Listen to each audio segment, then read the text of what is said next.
Don't mind the spooky picture for the intro here. We're not at all. It's just leftover from last night's stream during the art segment that I had on my desktop. But this stream is not spooky. It's just bullshit.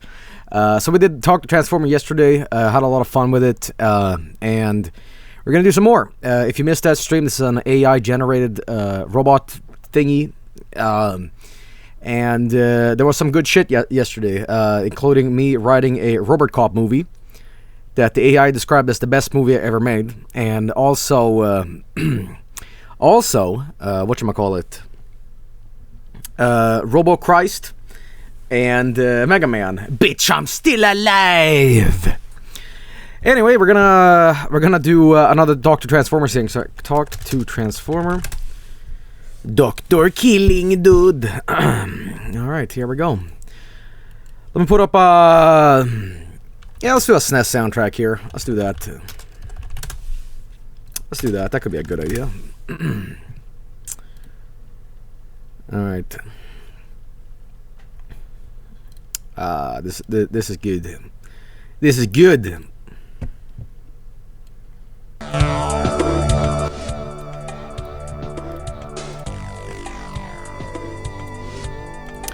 Alright, everybody. Sorry, my throat's all fucked up. I don't know why. Anyway, let us make a story here.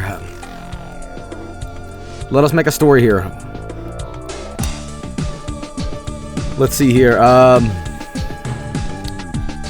It was a hot but cold night. Joel had just started streaming.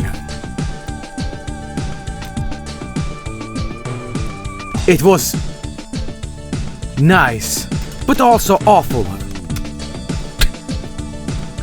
The door opened.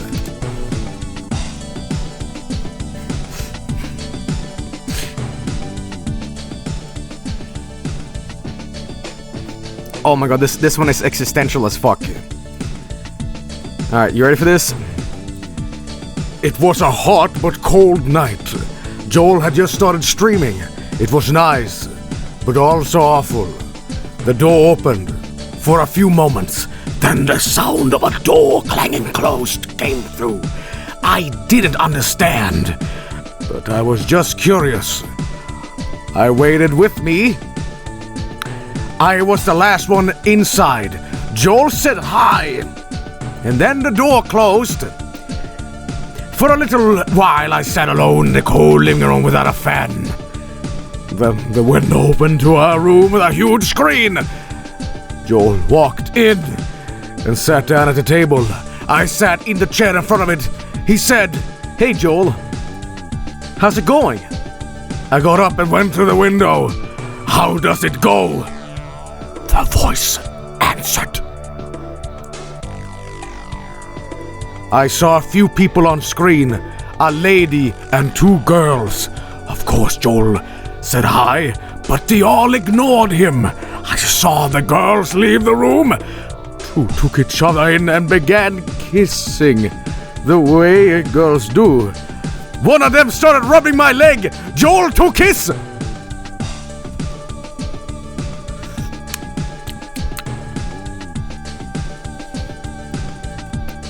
Third nipple out.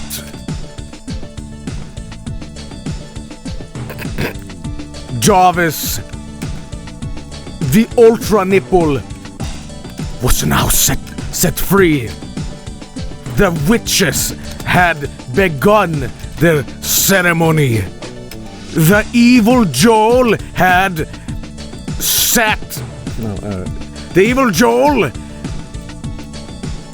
had started the gears of the satanic summoning. Truly, this night was the beginning of the end. But then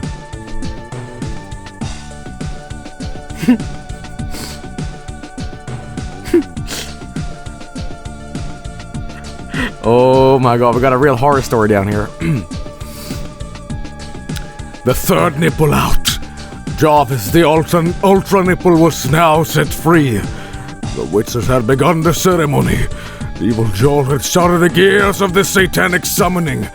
Truly this night was the beginning of the end. But then the witches were summoned. The evil Joel was summoned again. The evil Joel and his team could perform no better to the power of witches. The witches and their dark magic had become a nightmare. The demons were summoned once again.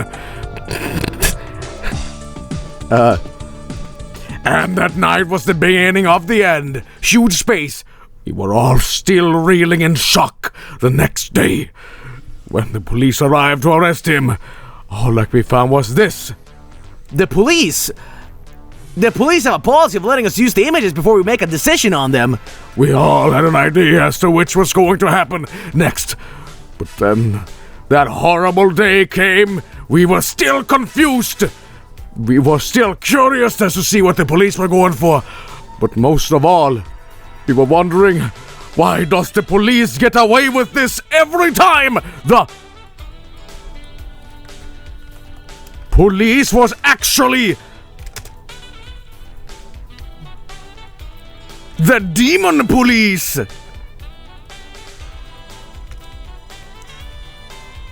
The book had foretold about this, but no, I didn't listen. It warned me. But no, I just had to go on. I cocked my shotgun, opened up the door, and revealed the terrible secret. It was him. It was...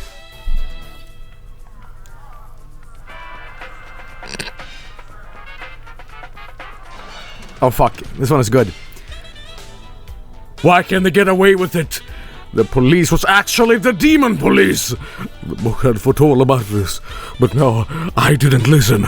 It warned me, but no, I just had to go on. I cocked my shotgun, opened up the door, and revealed the terrible secret. It was him. It was a demon! Then I started to curse the book. I swear, it was him. I was going to be a demon, and not just any demon. Someone who would be evil. Evil! I didn't even have to be. The book said it all. There was no need to prove it to anyone, even me. It was him, and I was the demon. I was going to end them by killing them. I had to believe the book. It was him. I was evil. I would get what I had always wanted. The one power I felt was most powerful. And my biggest fear, I finally believed the man called me a demon. And I killed him. Them to get it. Well, except for the one that I killed. But I should have. Then I remembered this. There was a man back at the spa. The man who had taught me Kung Fu. Mr.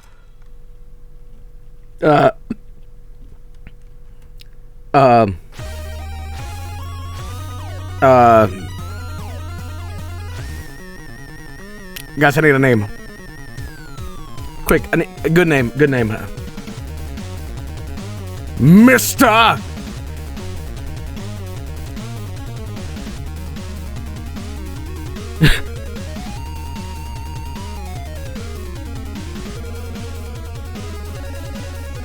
Blister. The ultimate fister. I remembered. The cryptic message that was delivered in my gym backpack. You must come before midnight at the secret circle. It finally made sense. My quest to become human again. was about to unfold.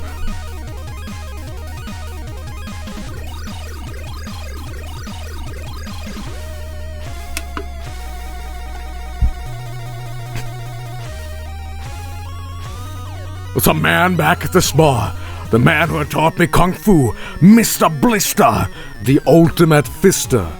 I remembered the cryptic message that was delivered in my gym backpack. You must come before midnight at the secret circle. It finally made sense. My quest to become human again was about to unfold. To the climax in front of me, the old man beckoned me to follow on a path into a deep valley with a white light. And at its end, the door to the secret circle appeared. It was guarded by 3 men, a few with scythes at their hands. The master instructed us to step forward and let them do the talking, and then to move away from the wall with our backs turned. When we were back at the main path, the master spoke to the group behind us. When you make your way toward the circle, to see your reflection in its shadow of the group you pass on your way.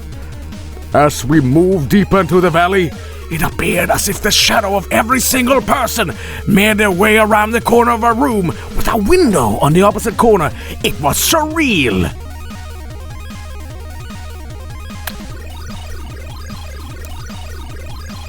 The window, the magic portal to my humanity was right in front of me. Mr. Blister said, it's time. I need a name for this protagonist.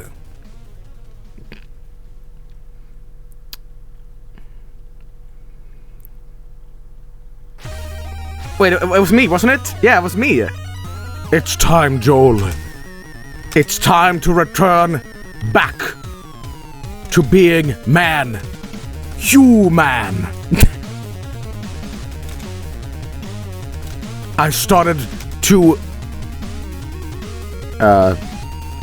invocate the magic words cock and ball torture. Wow, that is so crazy. The magic circle began to glow. My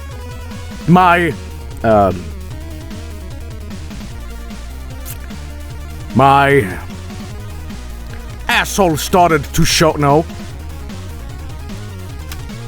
The master had predicted my fate. My quest was at an end. But not before.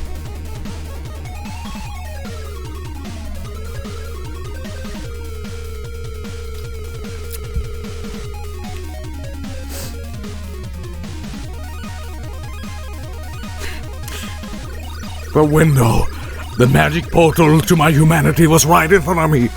Mr. Blister said, it's time, Joel. It's time to return back to being man. Human. I started to invocate the magic words. Cock and ball torture. Wowee. That is so crazy. The magic circle began to glow. The master had predicted my fate.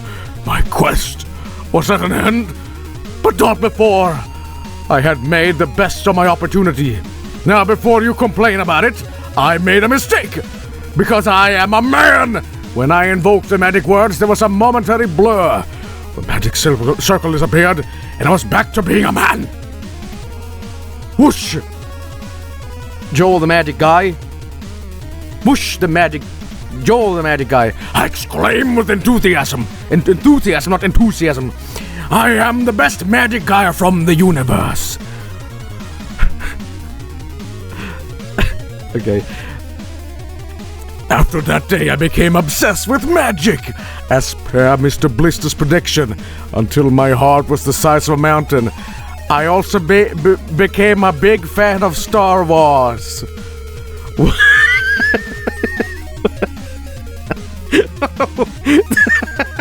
Well, okay. This has been a lot of work for me, but it was absolutely worth it because I realized my greatest dream was about to be fulfilled. Second on part 2, next stream. Okay, well, let's do a couple more. Let's see here. The fight broke out. Centuries of aggression and treaties was about to culminate into the biggest, most bloody and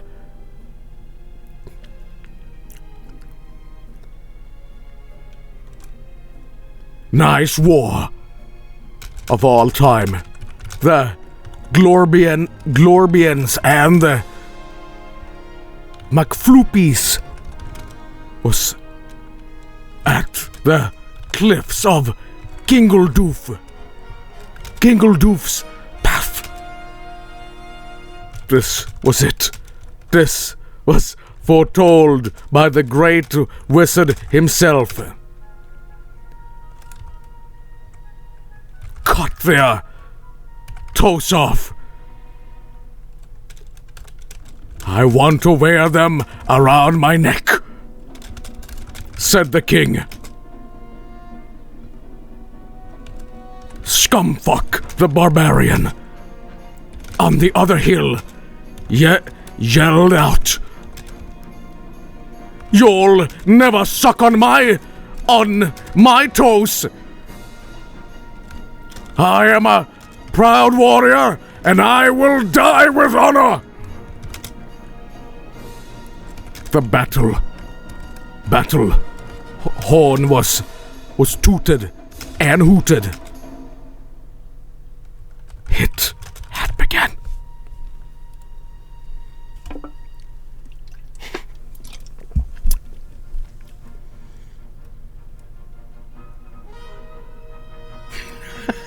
You guys ready for the best fucking story ever?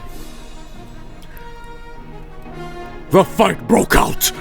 Centuries of aggressions and treaties was a culminated of the biggest, most bloody and nice war of all time. The Glorbians and the McFloopies was at the cliffs of Gingledoof's path. This was it. This was foretold by the great wizard himself. Cut their toes off. I want to wear them around my neck, said the king. Scumfuck the barbarian on the other hill yelled out, "You'll never suck on my toes. I am a proud warrior and I will die with honor." The battle horn was tooted and hooted. It had begun, and it had only begun.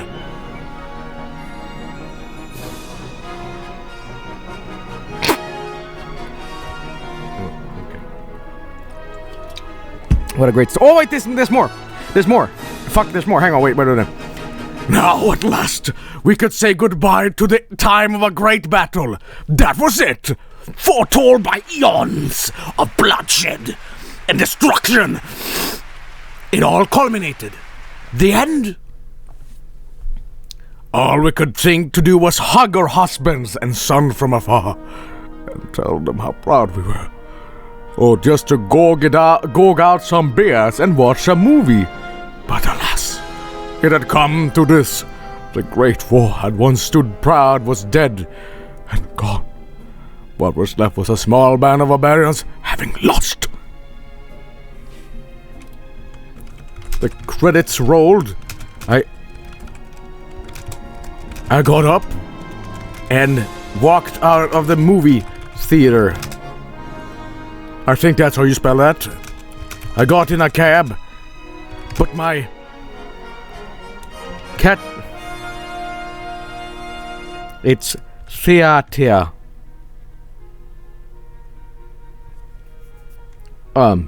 That's the British spelling. I got into a cab, and I told the cab driver that was the greatest movie I had ever seen. But before I had a chance to end my admiration for Gingledoof 8, the revengeance of blood. He ripped his face off. It was the wizard himself.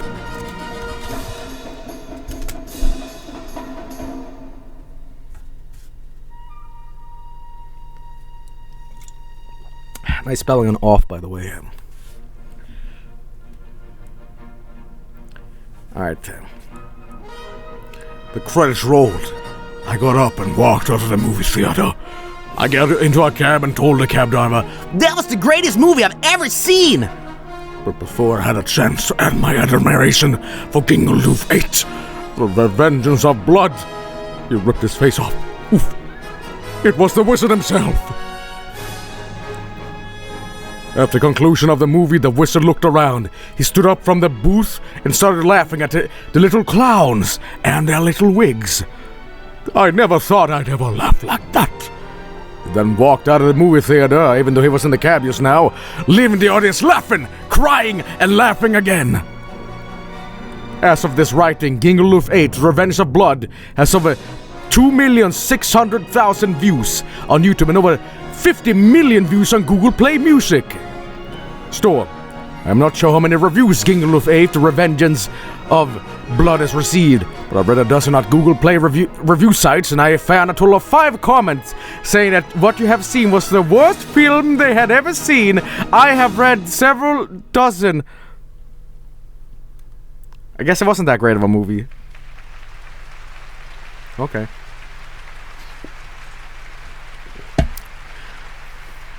Damn. Okay. Well.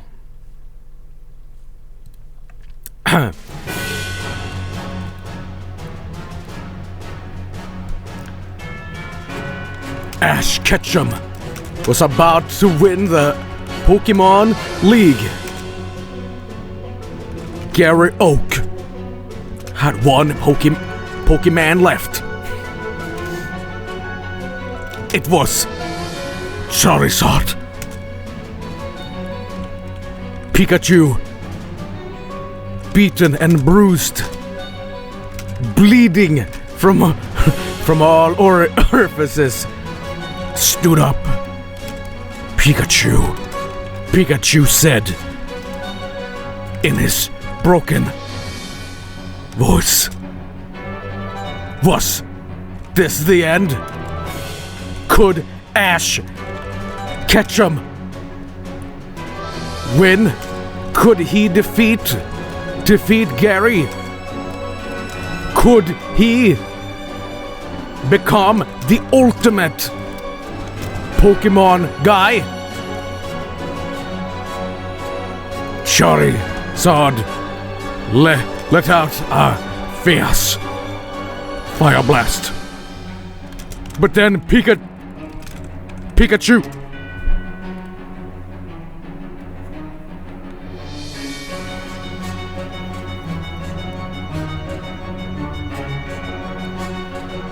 oh no. Ash Ketchum was about to win the You know what?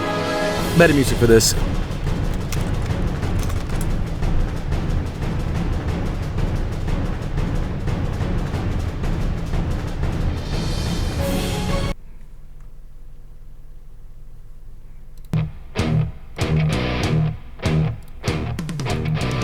Ash Ketchum was about to win the Pokemon League. Gary had one Pokemon left. It was Charizard. Pikachu, beaten and bruised, bleeding from all orifices, stood up. Pikachu said in a broken voice, "Was this the end? Could Ash Ketchum win? Could he defeat Gary? Could he become the ultimate Pokemon guy?" Charizard let a fierce fire blast, and Pikachu fucked it. Charizard tried to attack with fire, but the light of Charizard's fire was blocked by the water of Ash's rain. Charizard's cock lost his self-control and hit the water with its fire. The water burned and burned and burned. It seemed like it would burn to ash, but it kept burning. Charmander, Charizard said in a weak voice. It looked like Charizard was going to fall back to earth, but the water of the rain was now hot in the scorching sun. Charizard looked up at Ash. He saw Ash's smile and knew he was coming back. He looked at Pikachu and it tried to fly, but caught up in the water. Pikachu had now evolved wings. The friendship of the journey had culminated into him becoming Super Pikachu. Gary let out a frustrated battle cry. You'll never win anyway, dork! Ash smiled and replied,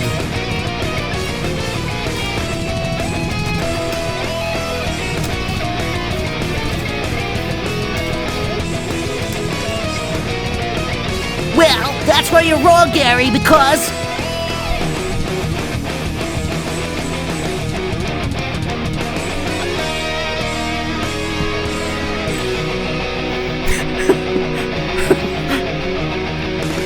Pikachu had now evolved wings. The friendship of a journey had culminated him into becoming Super Pikachu. Gary let out a frustrated battle cry. You'll never win anyway, dork! Ash smiled and replied, Well, that's where you're wrong, Cause... motherfucker! The next stop for Ash was the Pokemon in Lavender Town. Fuck! When it became to purchasing goods from the store to the next shop would be the Battle Chateau. Oh yeah, I've heard so much about this place. But there wasn't much to see except for the battle arena, sighed Ash. Well, the Battle Chateau is actually quite the thing. For starters, the entire setup is designed in a way where only one trainer could access it at a time, and there was never a moment of confusion, because he will be using his Pokemon the whole time. Ash continued. I'm curious as how many trainers can go through the Battle Chateau without their Pokemon getting tired of losing the battle. There sure is a bunch of these Pokemon traits around. Gary was confused and just kind of weirded out that in the middle of their battle, Ash just kind of left and bought stuff at Lavender Town. But nonetheless, is that one word? The battle resumed after a quick snickety snack. Seconds away from winning, Professor Oak appeared. No!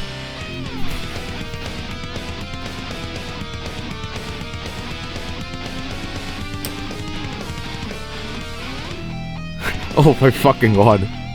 Oh fuck. Gary was confused and just kind of weirded out that in the middle of their battle, Ash just kind of left and bought stuff at Lavender Town. But nonetheless, the battle resumed after a quick slickety snack. Seconds away from winning, Professor Oak appeared. No! To both. They couldn't do anything here on the path to Victory Road, but it took them until the very last second to notice it. Ash couldn't even finish saying yes, and instead was shouting, "God damn it!"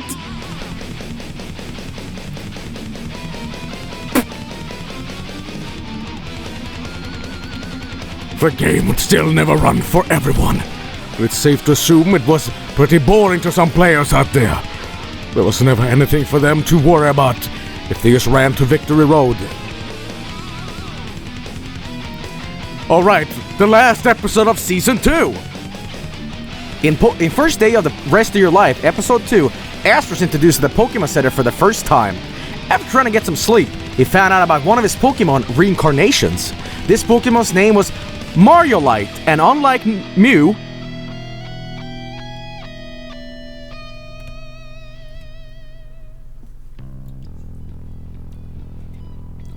Let's go! I need to see if Mariolite is actually a Pokemon, so I don't make a fool out of myself. Mariolite. It's a beer! It's a fucking beer! It's a goddamn beer! Okay. It's made up some bullshit on the spot. I thought it was like it pulled some copy-paste shit from like a fan fiction, but it's completely random. Alright, anyway. Okay, maybe, let's just keep on doing this.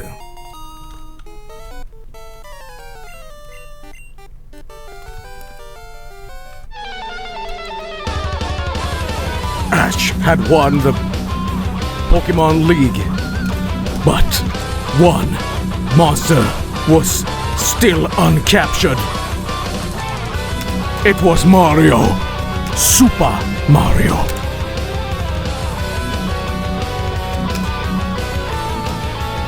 It's a me! Said the Italian plumber.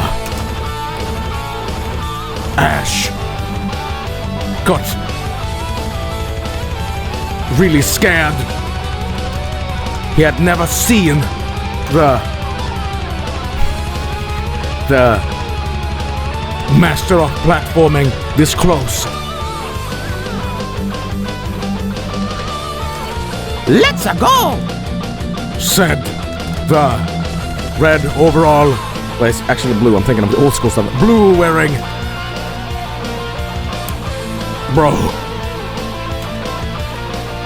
Mario jumped on Ash's head, completely shattering his bone, decimating his spinal cord, and causing his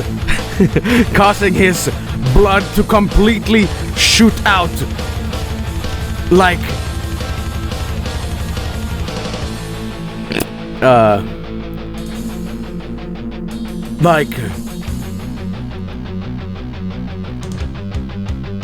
stepping on a pizza roll.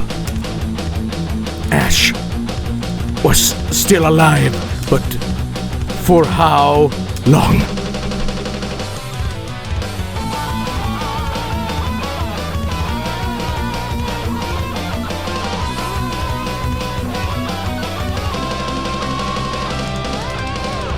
Ash had won the Pokemon League, but one monster was still uncaptured. It was Mario. Super Mario. It's a me! Said the Italian plumber. Ash got really scared. He had never seen the master of platforming this close. Let's go! Said the blue-wearing bro. Mario jumped on Ash's head, completely shattering his bone, decimating his spinal cord, and causing... Oh yeah, I'll turn on the volume, sorry. Causing his blood to completely shoot out like a stepping on a pizza roll. Ash was still alive. But for how long? It's a secret, but all the way to the bottom of the world, a giant is hidden. If only you were brave enough to get there. Oh well. Mario said that? Said the superstar. Is he still quoting stuff? Okay. Mario! Bro, it's getting a little violent. Yahoo! The place is called the Cave of the Red Star. A place that's so secret, nobody can ever find it. Said the Italian plumber. The superstar smiled. Who did you see? Who is the big hero in this story? Said the blue-wearing bro. But he's lying again. A legend called the Cave of the Red Star exists only in the mind of Ash, who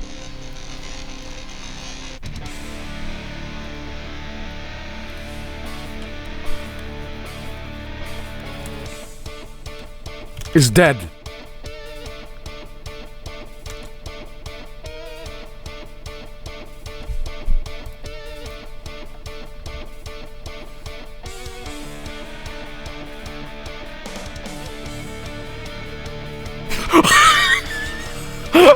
Oh, you guys won't fucking believe this one.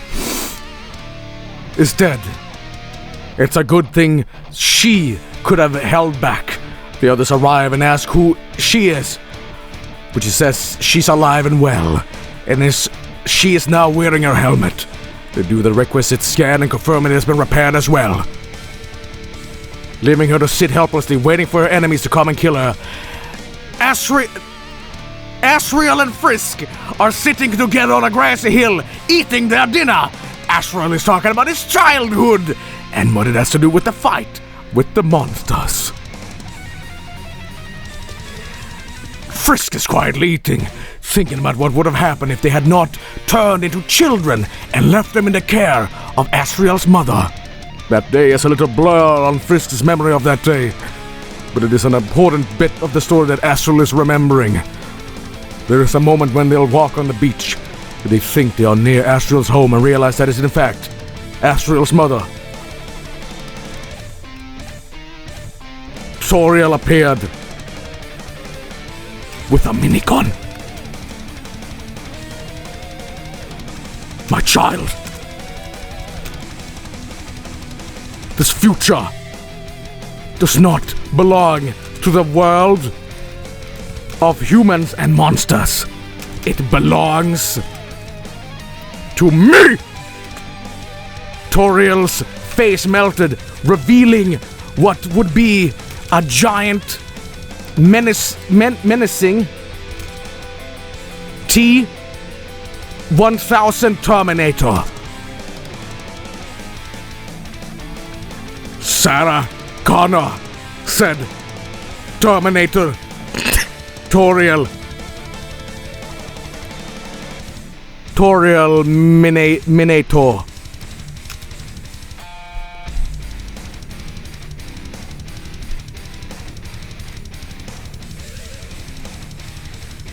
Undertale 2 had begun.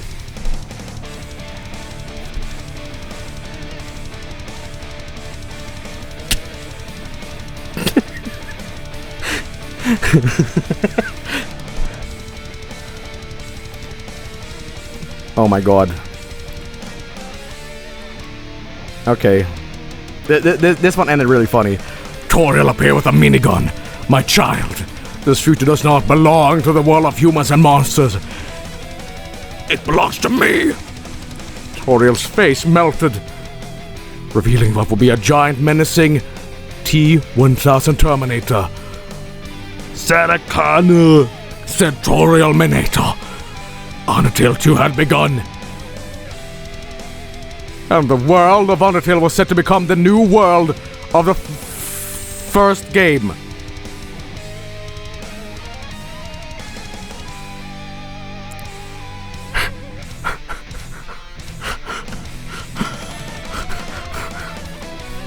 Okay.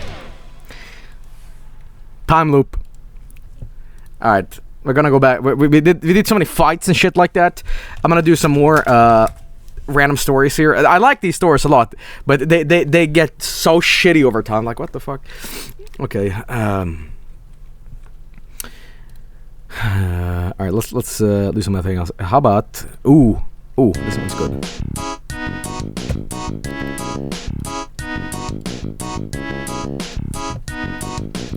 Boy!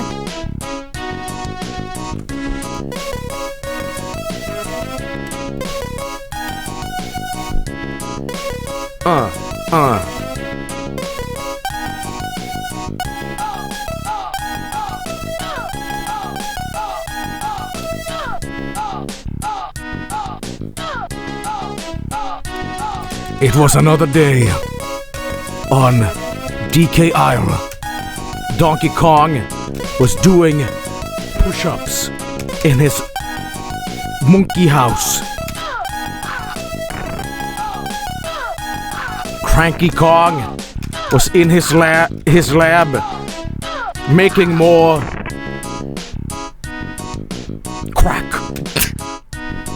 Diddy Kong was just outside being a cool guy. Monkey, I guess, having a banana.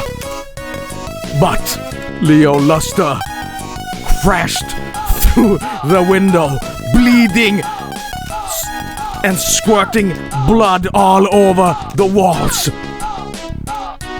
Urgh, said DK. Banana, said Donkey. But then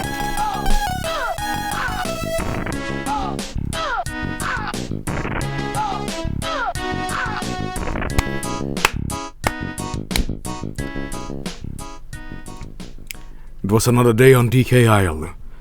Donkey Kong was doing push-ups in his monkey house. Cranky Kong was in his lab making more crack. Diddy Kong was just outside being a cool monkey, having a banana. Leo Luster crashed through the window, bleeding and squirting blood all over the walls. Ooh, banana, said Donkey. But then, Leo was gone! Leo was murdered in front of the world's greatest banana!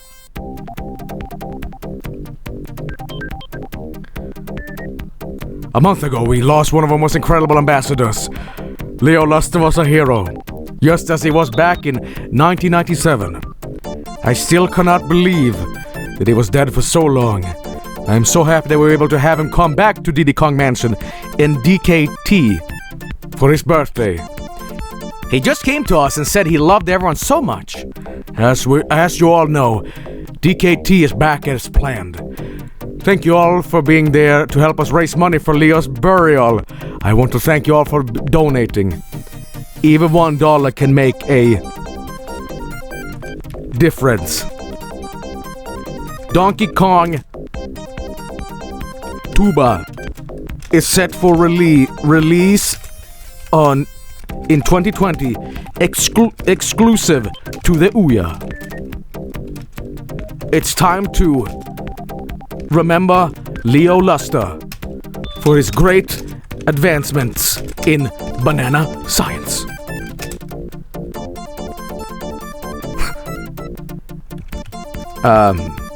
Funky Kong will be there at the release party doing a nice dance.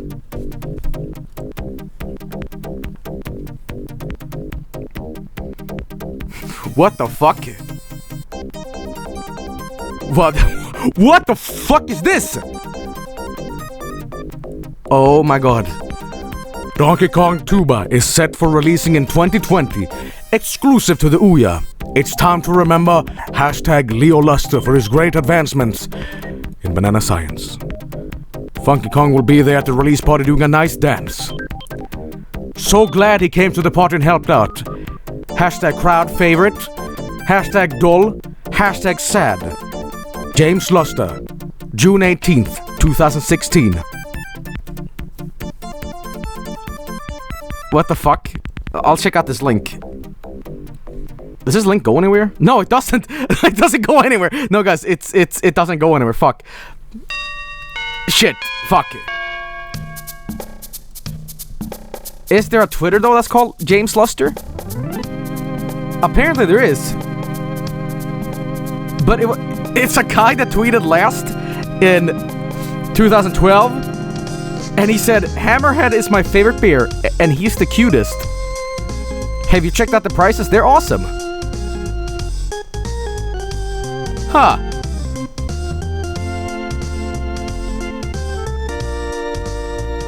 Always remember, James Luster, the greatest. Well, everybody, check out Donkey Kong Tuba 2020 Ouya. It's a great game. It's fantastic. Alright, new story. Okay, no more of this voice. It's getting really fucking tired.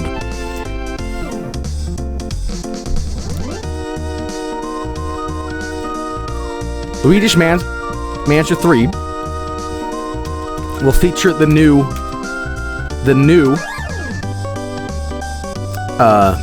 peripheral by Nintendo.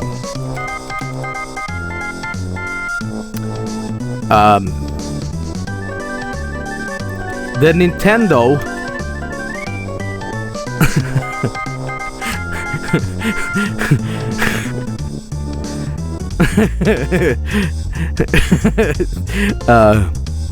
the Nintendo Pain Vest will introduce a whole new dimension of fun and excitement.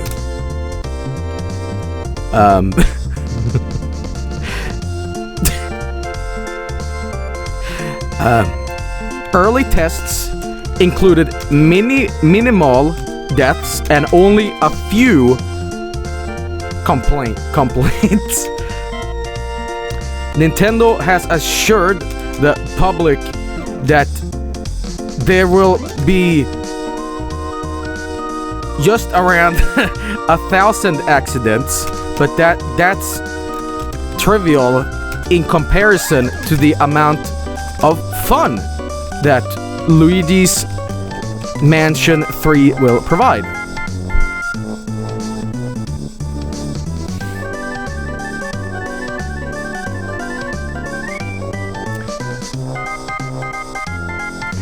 Here we go. Luigi's Mansion 3 will feature a whole new peripheral by Nintendo. Nintendo Pain Vests. The Nintendo Pain Vest will introduce a whole new dimension of fun and excitement.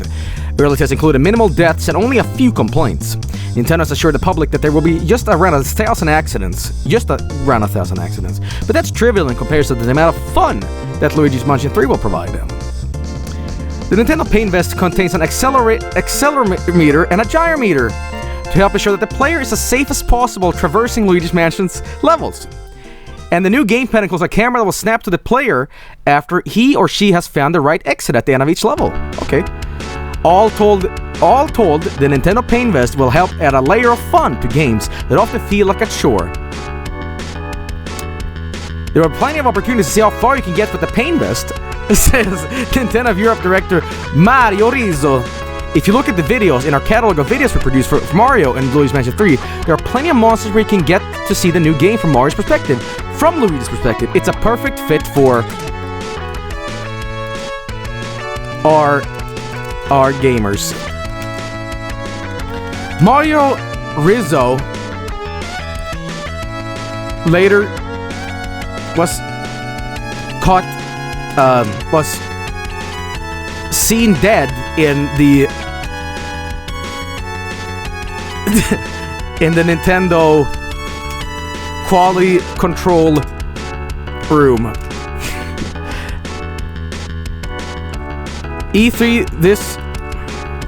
At E3 2020,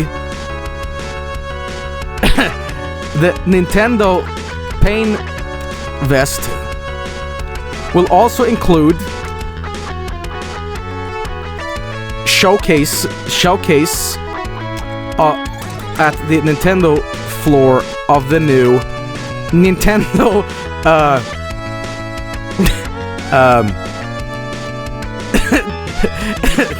Nintendo Grillfeet, a collaboration between Nintendo and George Foreman. Now you can feel the intensity as your feet are grilled to bones.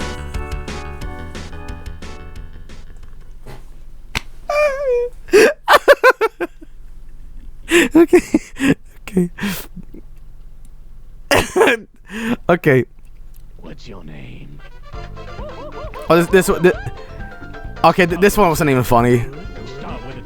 It didn't even know what to do.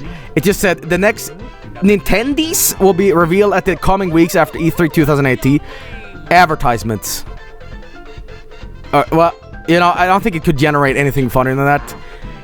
Refresh another one? Okay, hang on. No. Hey, it did add a bunch of exclamation marks. Nintendo Grill Feet, a collaboration between Nintendo and George Foreman. Now you can feel the intensity as your feet are grilled to bones. Wow! Sony this year is unveiling... That's how you spell it. What's your name? Unveiling, that's how you spell that, right? Unveiling. Yeah? The PlayStation 6. After reports of the PlayStation 5 not being good enough, Sony has shelved the multi-billion-dollar console. The PS5 will introduce a whole new way of controlling the games, as well as introducing a brand new way of interacting with the games. With the Sony What's your name? oh, sorry. Start with a G. There you go. Start with a Z. With the Sony Nothing nasty now. Your name. Spell it. Well, I'm trying to spell it. J. L. With the Sony O. B. That's how you spell it. no. What's your name? Oh, What's your name? with the Sony That's your name. toilet slip-on, you can now feel the video games. You can What's your name? truly Start with a C. never have to Start with a Z. stop playing. Nothing nasty now. What's your name? Spell it. H. I. J. K. L. N. Alright. Oh no. Oh fuck. Sony this year is unveiling the PlayStation 6 after reports of the PlayStation 5 not being good enough. Sony has shelved the billion-dollar console. The PlayStation 6 will introduce a whole new way of controlling the games, as well as introducing a brand new way of interacting with the games. That's your name. What a bad sentence I did. With the Sony toilet slip-on, you can now feel the video games. You can truly never have to stop playing. Playing! What's your name? The toilet slip-on. The toilet slip-on, the toilet slide-ons are designed to give you the ability to slide your foot in the video gamepad that you use by slipping your foot over what looks like a little tube with an embedded urinal. The system will also enable you to slide your foot in any other gamepad. With the PlayStation 6, you have your choice of a number of gamepad configurations. With the PlayStation 4, you can have 3 gamepads, but no urinal in front of the console, nor an Xbox with a urinal. With the PlayStation 6, you can have a gamepad that has a urinal just like what is on the front of the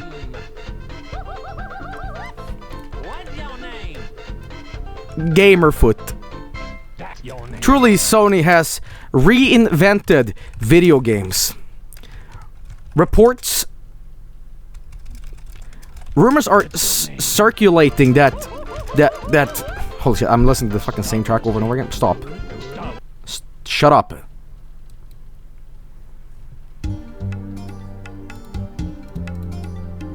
That Microsoft's new burrito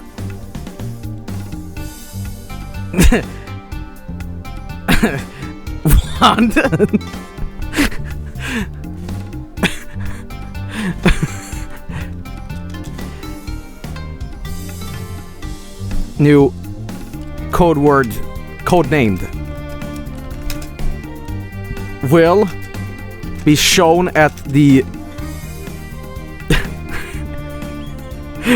show floor this year. Bill Gates cryptic tweets following up to this event has included his famous "What the fuck is my company doing?" and bruh.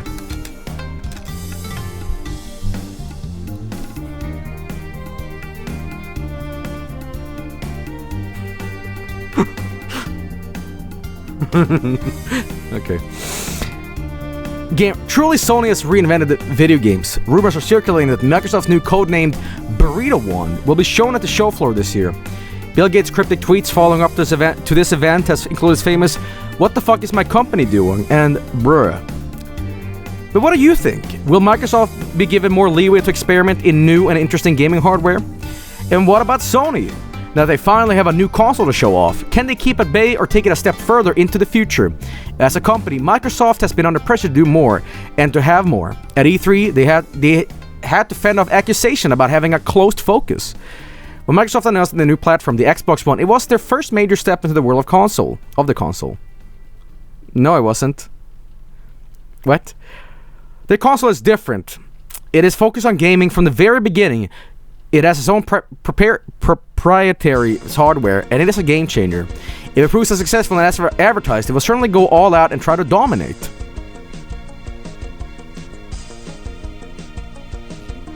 Okay.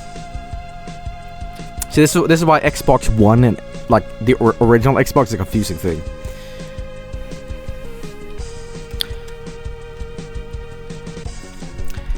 PC this year is stepping up. As we all know,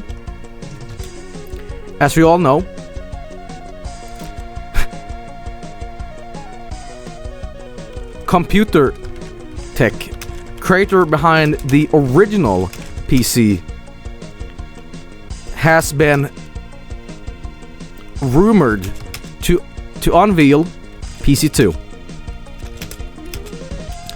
This will include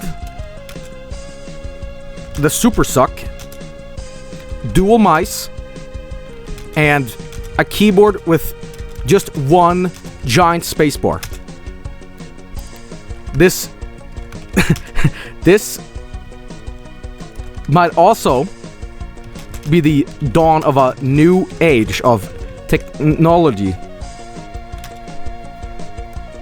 Mr. PC was quoted in Gamer Monthly saying, "This sucks, but it's fun."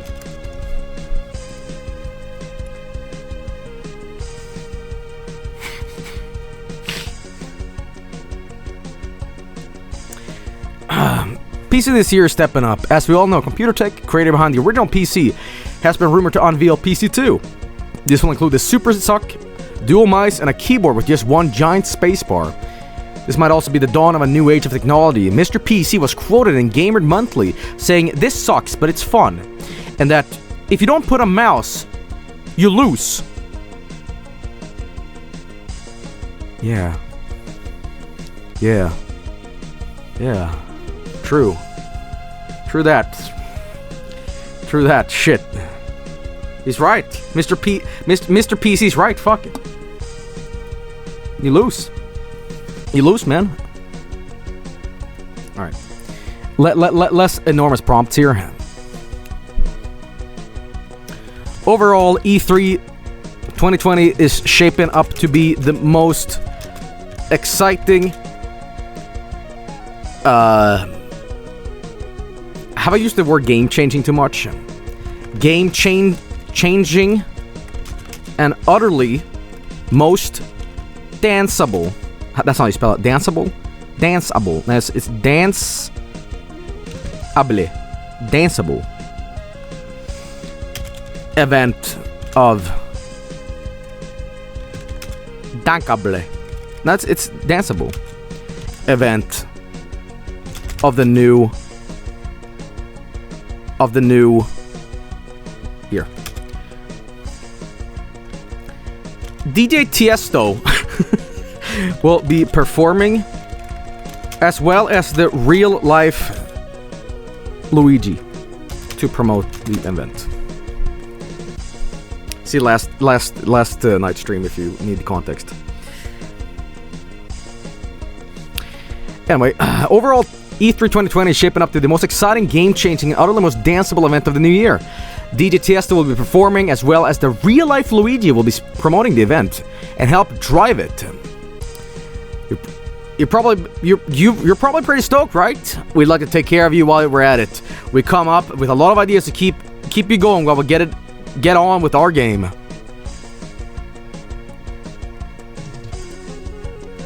Guys, read Gamer Monthly. It is a great magazine. A lot of insider tips.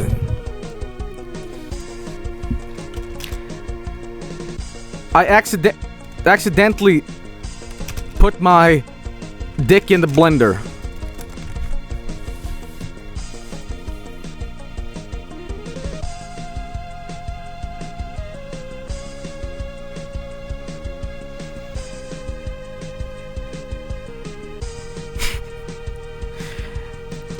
I accidentally put my dick in the blender at home while we were on the phone.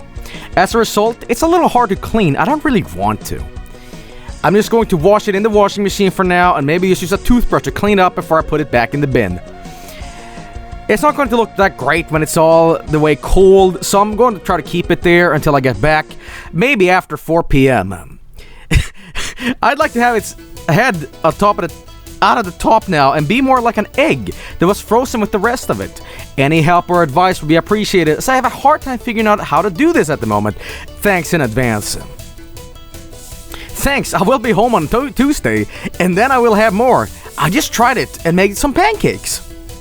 And the milk added to make the batter didn't completely freeze. It is now in the refrigerator, which helps because I don't want to freeze it. I can't seem to...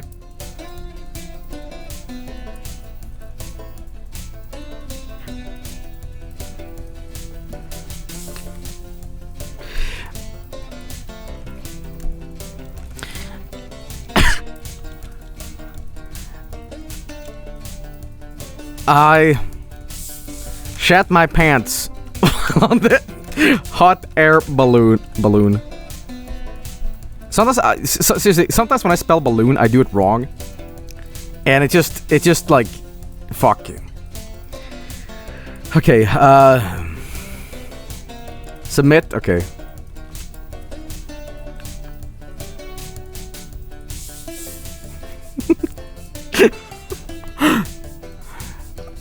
I shat my pants while on the hot air balloon ride.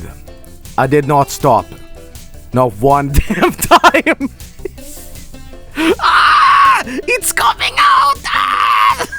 Ah! He was in Florida when the first of the planes took off from an airport near Tampa Bay to a landing at LA International Airport, but he never disembarked. So far, spokesman for the airline hasn't confirmed whatever he was on the flight that landed him. Okay. He's the second man caught on camera with a bottle of booze during a flight. In 2007, a man who had been stranded in Thailand got into an argument with an attendant at the hotel, allegedly claiming that he had a bottle that could kill him. The man, William T. Toang, was arrested after officers from the U.S. Forest Service arrived at the hotel. The two men spent days locked in the bathroom with bottles of cheap alcohol. The Associated Press reports. It was kind of like the Wild West out there. The officer who arrested Twang told a news conference at the time. He went overboard pretty much. In the incident, which came to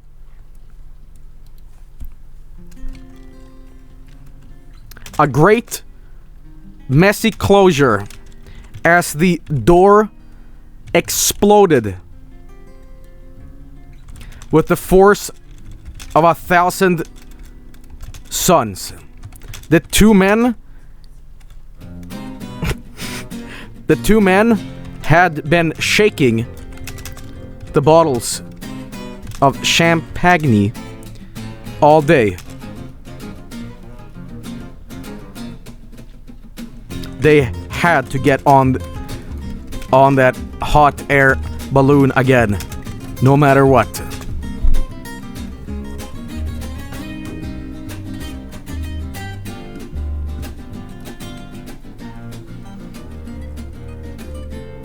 What the fuck? Hang on, wait a minute.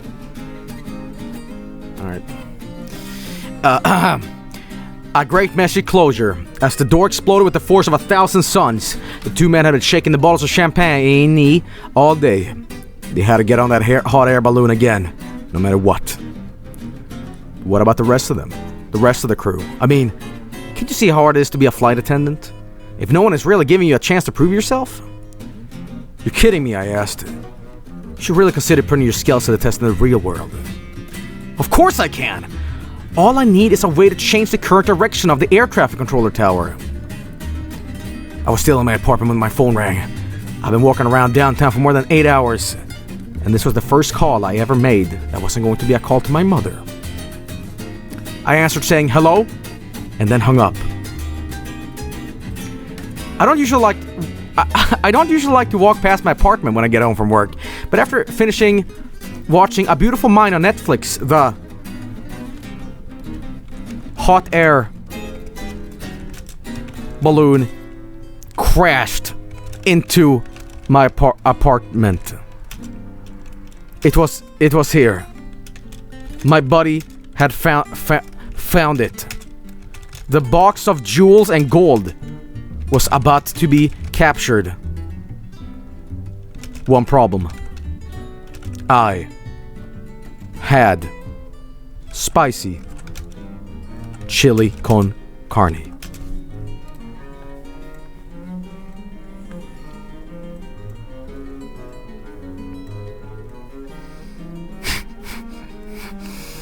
Hot air balloon crashed in my apartment. It was here. My buddy had found it. The box of jewels and gold was about to be captured. One problem. I had spicy chili con carne. So I ate it. I went outside with the spicy chili and just walked away. The chili was a little harsh in my mouth, so I took it with me out of town after some shopping and to the beach. There I sat on the sand and watched the waves crash in the distance. At a few months old, I had learned to swim and surf. I had become a bit of a surfer myself. And I was having the time of my life. One day I'd gone back from the hotel after a night out with some friends. I had my little camera, some batteries, and a towel. My friends were all at their desks watching TV, and I decided to make the most out of my time at the beach. I came on the beach dressed in a white swimsuit, with my hair down just a bit and my shorts half opened.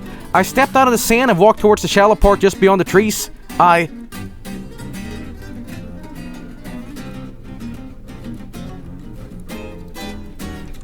farted into space.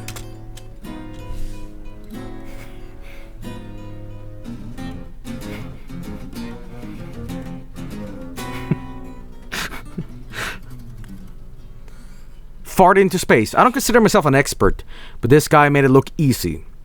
If he had the second gear, let alone the gear that his camera was built off, I think the odds would be against him getting the shot. The scene gets even more intense when Kiyonobu gets the shot. When he is first presented with a wide shot, it was as if I was watching the guy for at least 15 seconds before I had even seen him.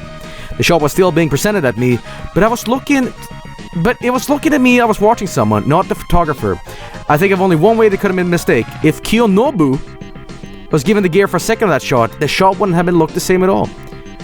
I was very disappointed with that. Kiyonobu was definitely not able to pull all the tricks he needed, but I was able to get some interesting pictures with him there, and I have a little fun. Okay, this story is bullshit. Hot air balloon sucked.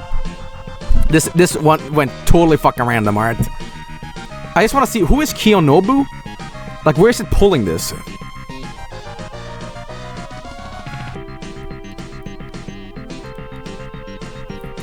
Toru Kiyonobu was a Japanese painter and printmaker in the ukiyo-e style, who is renowned for his work on kabuki, signboards, and related materials.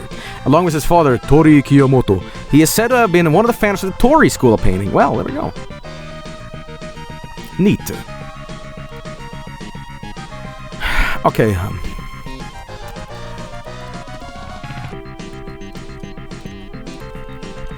Joel's best stream is...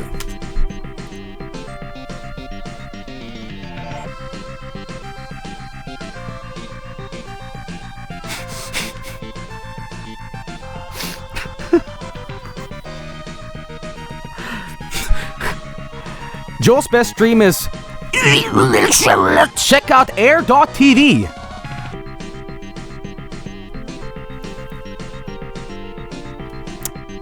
Well, I haven't peaked yet, boys. I haven't peaked yet.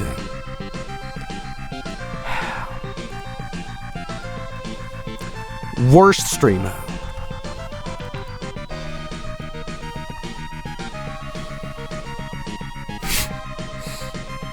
This wasn't. This one isn't funny. It's just like bullshit. I'm not gonna show it. It's really dumb. It's really dumb. I'm gonna do another one.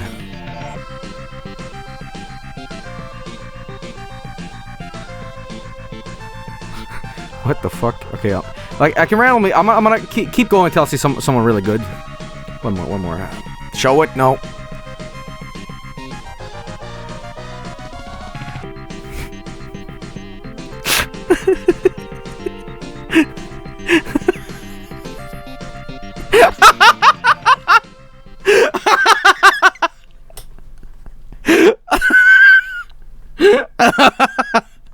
Okay. Well, shit. Vargskelethor is the worst streamer on Twitch, but not as badass, which is contradictory, but alright.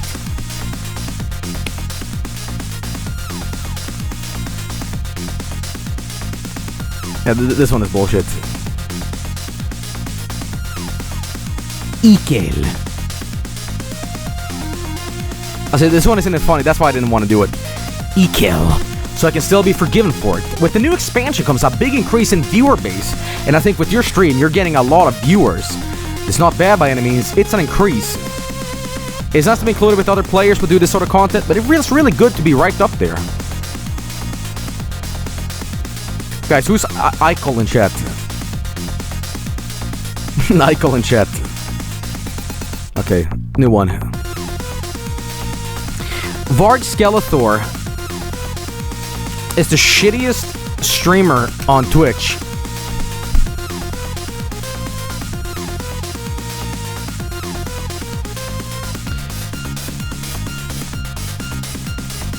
Hang on.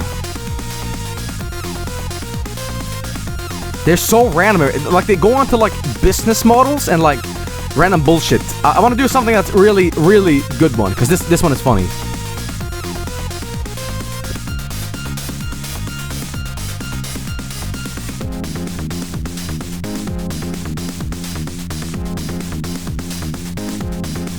No, this one is terrible. This one is terrible, too.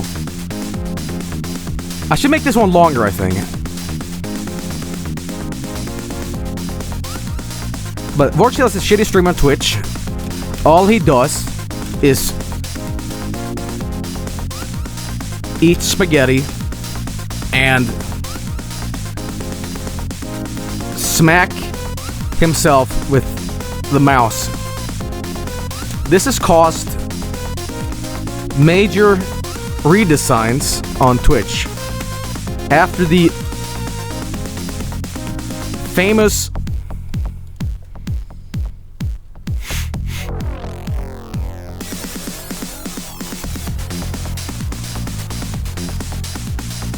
okay, this one is funny. Vargskelethor is the shittiest streamer on Twitch. All he does is eat spaghetti and smack himself with the mouse. This has caused major redesigns on Twitch after the famous EADS and the old what the fuck chatbot. This guy is nowhere close to being a good streamer or anything, but what's the worst that could happen? He gets his ass kicked and has to change streams.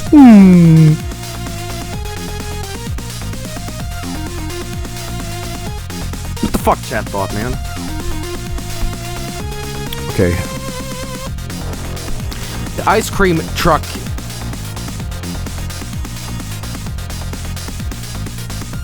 ran through. Oh, no. The ice cream truck was filled with napalm.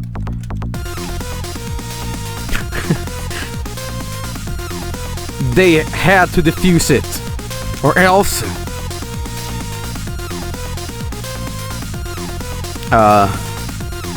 the town would be as hot as my shitty computer CPU in the summer.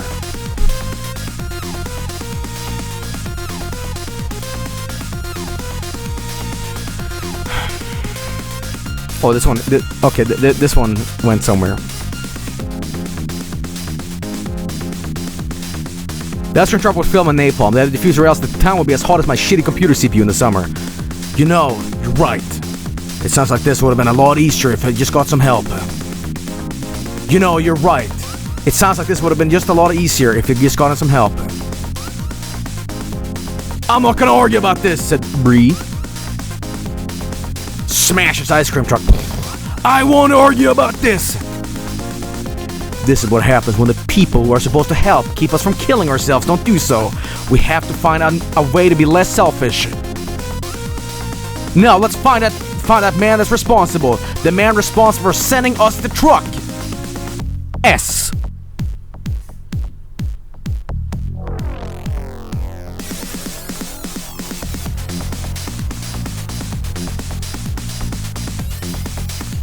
Solid Snake walked into the Taco Bell.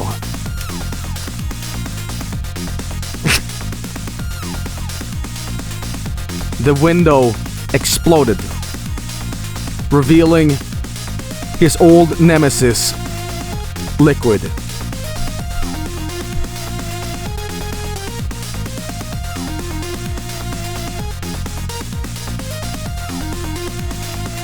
Oh fuck, this one is funny. This one is great. Wait.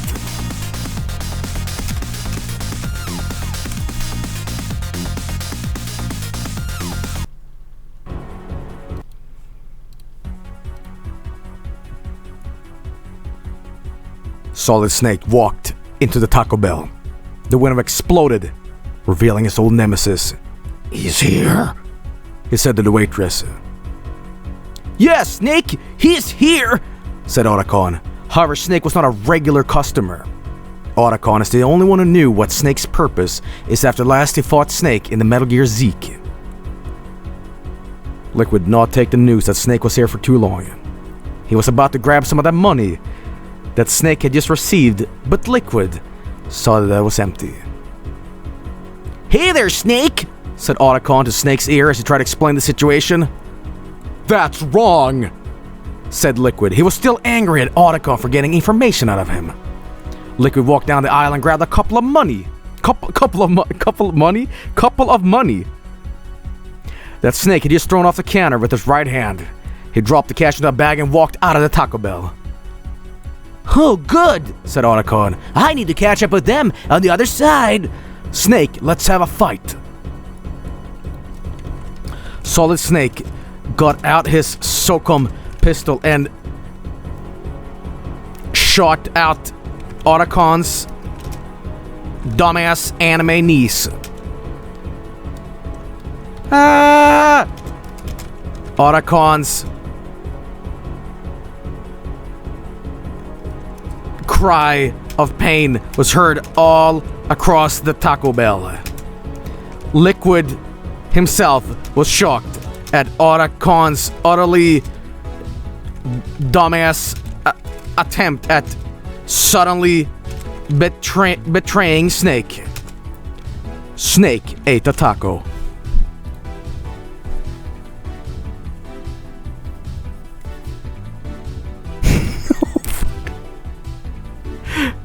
Get ready for this one, boys. Solid Snake got out his Socom pistol and shot at Otacon's dumbass anime niece. Otacon's cry of pain was heard all across the Taco Bell. Liquid himself was shocked at Otacon's utterly dumbass attempt at suddenly betraying Snake. Snake ate a taco, and then ate some nachos.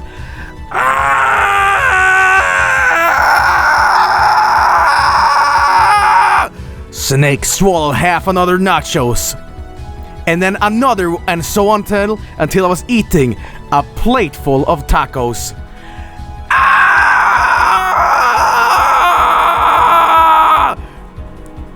Snake kept eating until Otacon was on the floor. Grrr! I want to tell you all! Snake was not happy to hear Otacon was trying to get rid of him. "You've got to see this," Snake yelled. "He's still done." Snake stood up. "Hey," and then proceeded to kick the dog whose head had been smashed on the counter. He then took the bite of one of the tacos. He immediately stopped.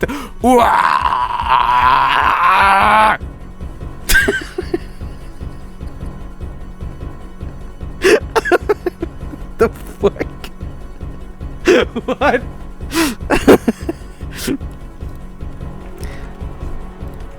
The dog was the cybernetic new Fox Hound prototype Dog 2.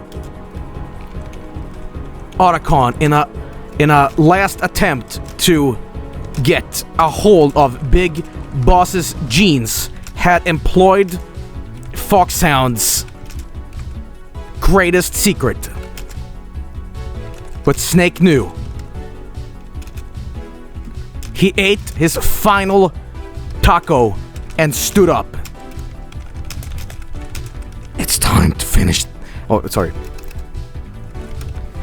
time to finish this.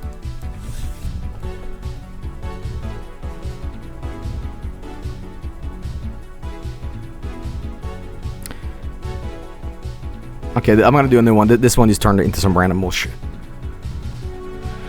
Here we go. Oh, here we go. Metal Gear Solid 6. You guys ready? The dog was a cybernetic new Fox Sound prototype, Dog 2. Otacon, in the last attempt to get a hold of Big Boss's genes, had employed Fox Sound's greatest secret. But Snake knew. He ate his final taco and stood up. It's time to finish this, he announced. If I lose this, I'm toast. If not, they still got to eat their words, or else we'll never see the light of day again, he thought. You're going to need a break. After some reflection, I suppose I also need time to myself. He thought as he stepped up to the platform. I will not be going anywhere. I'm on my next mission. If this war is really over, I cannot stand in the way. As he stood, he saw a shadow of his former enemy come walking right towards him. Don't think I won't try and kill you, he said. Don't think I won't try to kill you, he said as he reached out for Otacon. Otacon! He yelled as he was about to reach for the Foxon prototype and take it back to his new outer heaven. The Taco Bell shook. The walls and interior collapsed.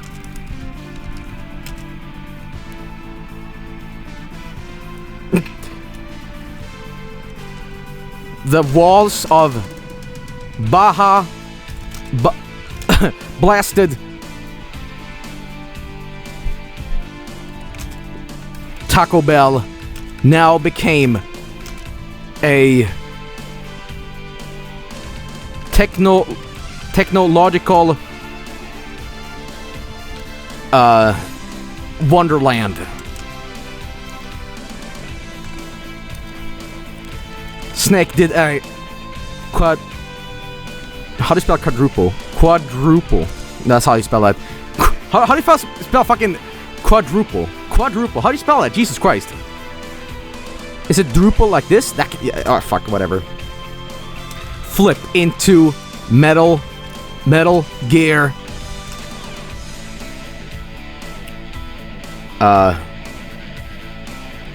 Taco Gear. Liquid did a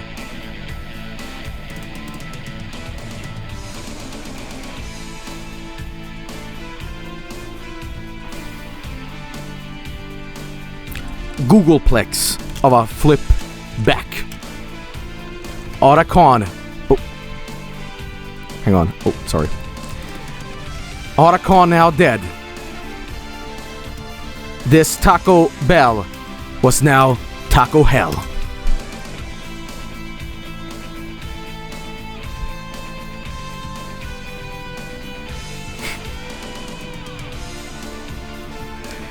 New outer heaven. The Taco Bell shook. The walls and interior collapsed. The walls of the Baja blasted Taco Bell now becoming a technological wonderland. Snake did a quadruple flip into the Taco Gear. Liquid did a Googleplex of a flip back. Otacon now dead. This Taco Bell was now Taco Hell. The taco gods of all things gave Snake a new power for his arsenal. He could create the exact effect he desired. He became an eternal taco god. He became the taco god. The sky above him went dark. It's a simple design that could explain anything. The sky was now full of taco hell. People were falling over. People were in cuffs. Heads were being sliced off, and the blood was flowing out of the mouths of people on the ground. There was only one way Snake could survive on the battlefield. Snake had to take out the taco gods for good. He would take them out with his own creation. Snake looked at the taco god's hand. The taco god's left arm was being crushed by the tacos of the past. The arm of the previous taco god had been used to create taco dye.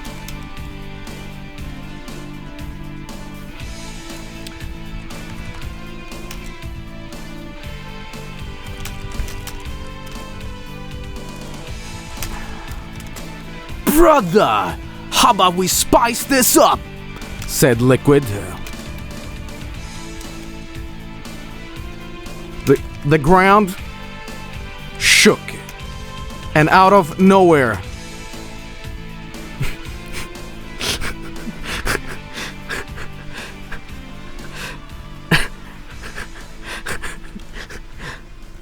a giant mechanical snake-esque caterpillar-driven burrito exploded out of the concrete. Liquid jumped in. Brother!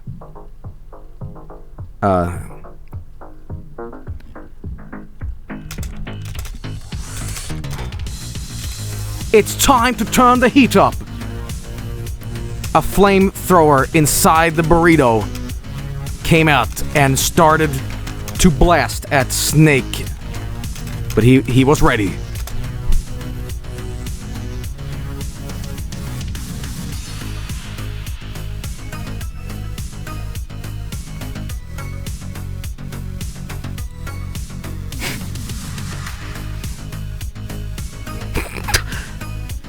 Taco die. Brother, how about we spice this up? Said Liquid. The ground shook, and out of nowhere, a giant mechanical snake-esque caterpillar-driven burrito exploded out of the concrete. Liquid jumped in. Brother, it's time to turn the heat up. A flamethrower inside the burrito came out and started to blast a snake. But he was ready.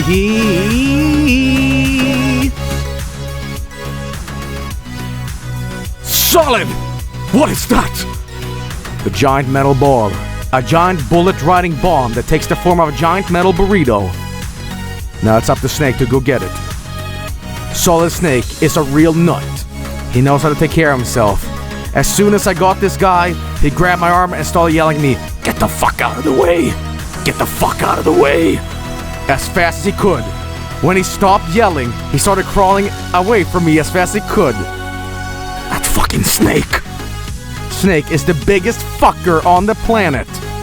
When he got the burrito, he was the biggest boss. He truly was Solid Snake.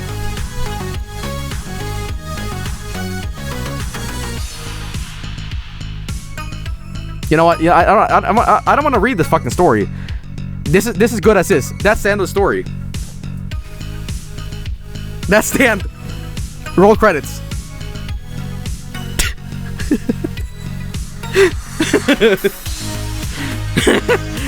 Snake goes to Taco Bell. Okay, new story. Before I do that though, I'm gonna do a little break. Sit tight. I'll be right back. More Transformer bullshit coming up. So yeah. All right, let's continue with this madness. Let's see here. So we're gonna do a new one. This will be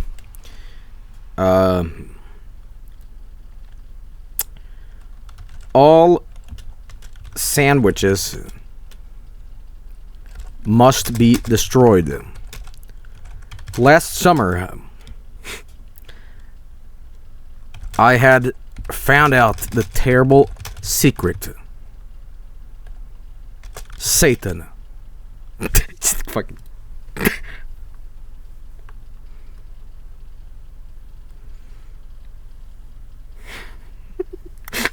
What the fuck? Okay.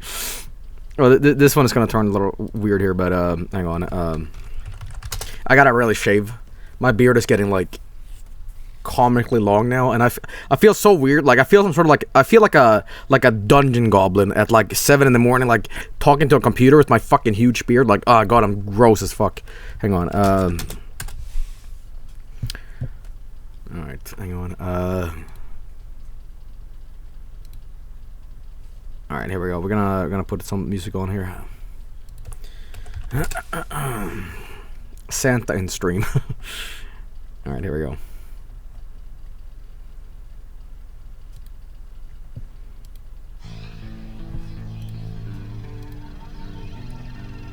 All sandwiches must be destroyed.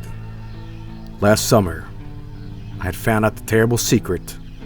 Satan, who is not a man, and is a myth, an evil magician, and that is the reason I became a vegetarian. I was raised in Christian homes with strict morals about eating animals and the killing of animals. I know for my life that I cannot go back and become a Christian or a vegetarian because they are not real religions and they make you believe in them. The only ones that make you think that you believe in are false religions, and that is what religion is all about. They tell you to believe in God and you do it. You'll be happy and you will be able to eat meat when you die. You become a god to me. I see the world very differently from them, and they do with a religious foundation. If I am right, then the earth will be a beautiful place in 10,000 years. This should be the time of all people are living, and there's no need of death. The world is my world, and I have to make my best life that I can for my life. I can't think about anything else as I put the cheese on the cross. The ritual must be completed. The age of the holy sandwich must bear fruit, or else Jesus too was in vain.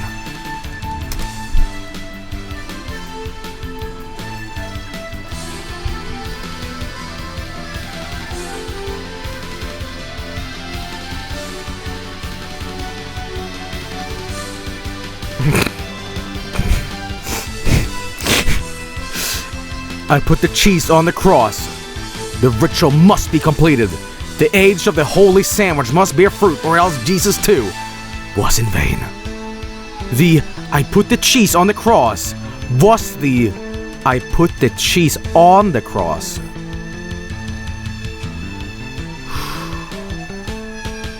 Heavy.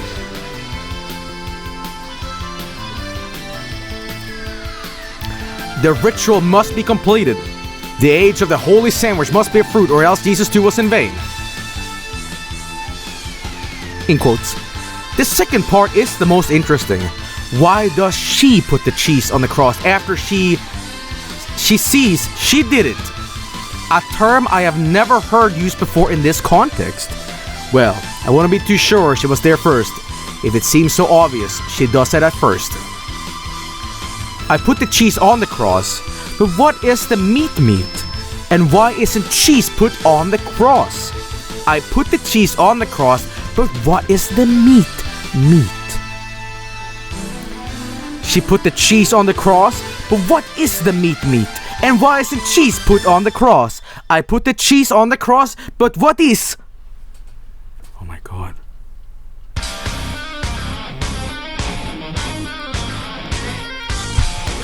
Jesus rose from the white light. He was resurrected. The Bible 3 predicted this. What the fuck is this music?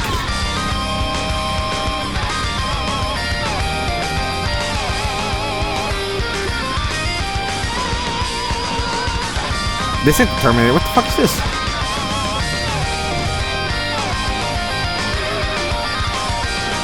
Great. I have a fucking playlist, and immediately the first comment is pretty good for a porn game. Why is this in a playlist? See, this is why I don't trust playlists ever, right? Fuck. Whoever put this playlist together, we're having a laugh.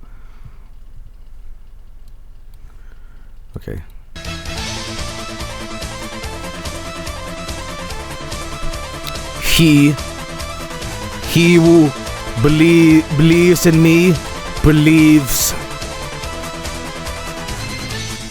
in cheese. I dropped to my knees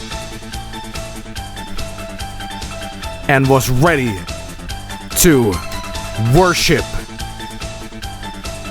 Jesus. It kind of sounded sexual there, but that wasn't my intention. It was more of a save the world deal. All right.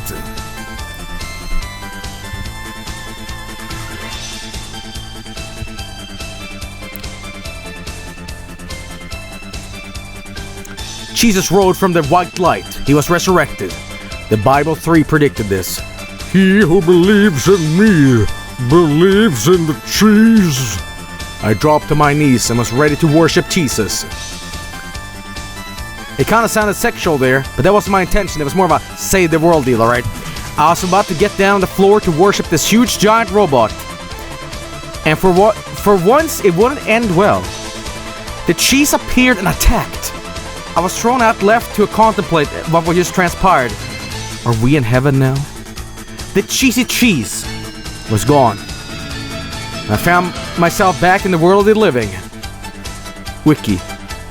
No one asked me anything. You just made me eat cheesecake, which was fine by me. Well, at least I'm not dying from my own stupidity. The wiki is so big. Even after all these months, I've never been inside. The wiki was all about a guy named Walt, who is a scientist that wants to take the world back from aliens. Man, Breaking Bad is different. When he started researching and talking and laughing and making fun of himself, the wiki is about taking information and turning it.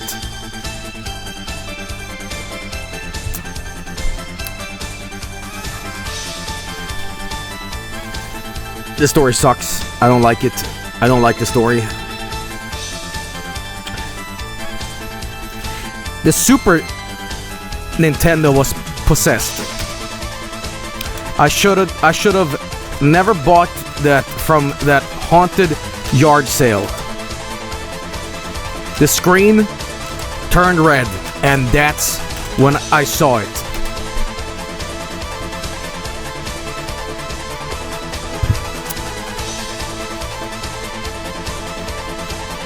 Holy shit.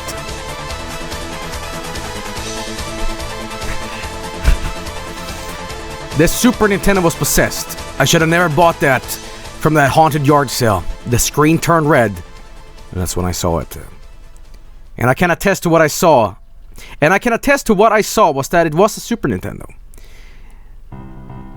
We were in America, where there seemed like so much more to see there. The sun would rise on our hotel balcony in the early morning. It would never leave. Like a phoenix from death. But I wasn't alone.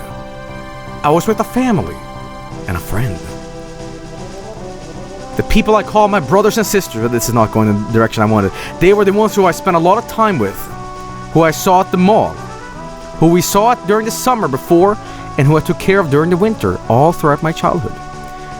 They were my family. They were my family. There were other people. There were people who had no idea what a Super Nintendo was. And people had gone into the room where I found it looking around at their television to see their parents playing. But as I entered the room where it was, the SNES grew legs and arms. Using the TV as a base for its torso, the screen flashed. It was my dead grandpa. Just know what to do, son.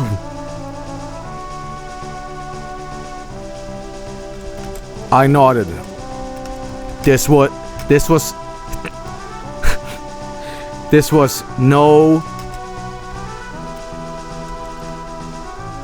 regular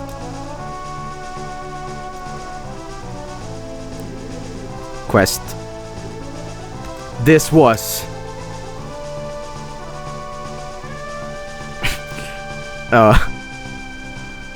The Crundle quest.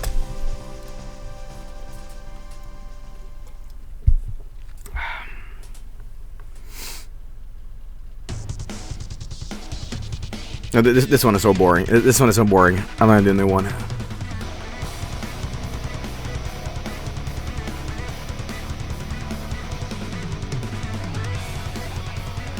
This one is also very boring. They gotta be good.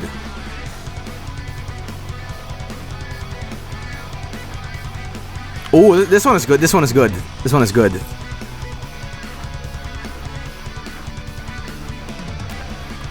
The SNES grew all legs and arms, using the TV as a base for its torso. The screen flashed. It was my dead grandpa. You know what to do, son. I nodded.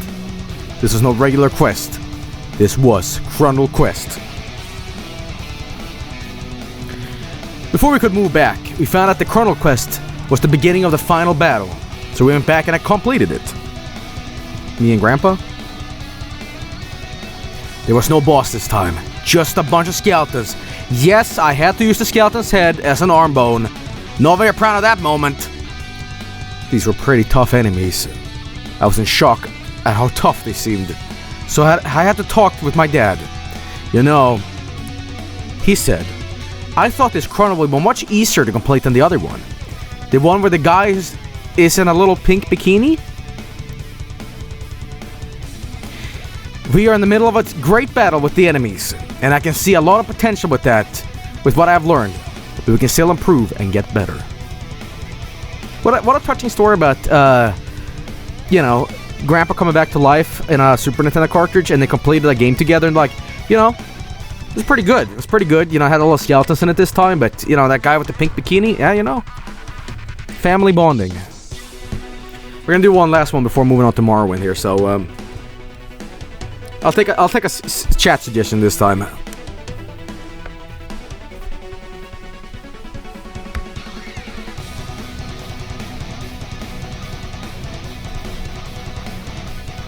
Did they start dropping frames here? Fuck. Uh-oh.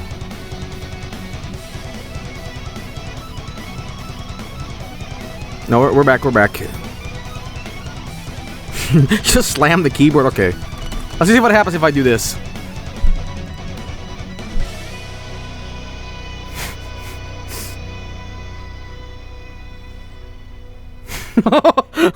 Oh, well.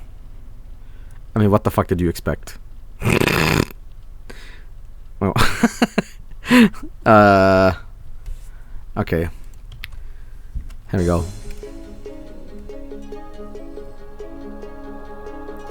Okay, I need a full sentence. I can't just like give me a bunch. Give me like a written sentence and let's put it in and see what it does. This is the only chat request I take for tonight.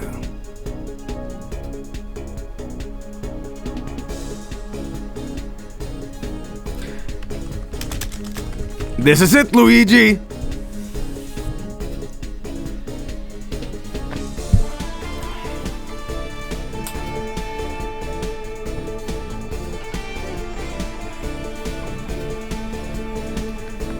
Okay. This is it, Luigi! Get ready to give Luigi's best performance as the show continues to go off the rails as Koopa Troopa gets his way in the end. Luigi's Mansion, Dark Moon. Luigi's Mansion Dark Moon official trailer enters Luigi's Mansion and finds a new enemy within, the Boo, and he must defeat it. This is it, Luigi! Get ready to give Luigi's best performance as the show continues to go off the rails. As the boss of the game, Koopa Troopa defeats Mario and Luigi as a result. Gremlins 2, the new batch. Gremlins 2, the new batch official trailer Koopa Troopa has kidnapped the princess, Princess Peach. Mario has to race to see who will be kidnapped first. This is it, Luigi. Get ready to give Luigi's best performance as the show continues to go off the rails. As the boss of the game, Koopa Troopa defeats Mario and Luigi as the result. Donkey Kong Country.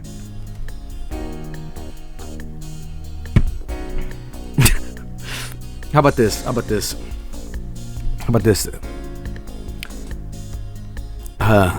Give me one more Mario one.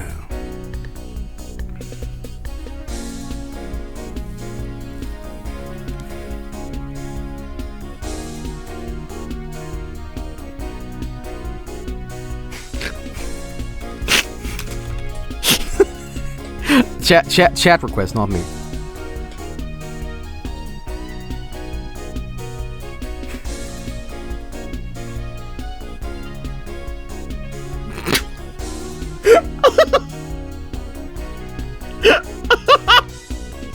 I'm not gonna read that on stream. I'm not gonna read it on stream. No, no. I Luigi fucks me the best. The best. The best.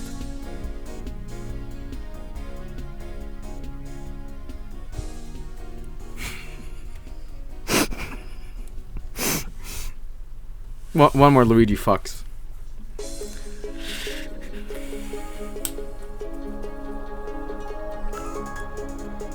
Luigi fucks a huge cock in a public bathroom. Okay. Luigi fucks up. Last one, alright? Last one. No more after this.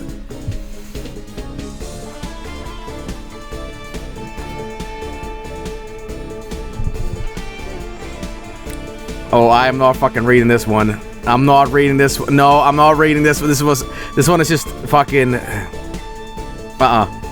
I ain't reading it. I ain't fucking reading that shit.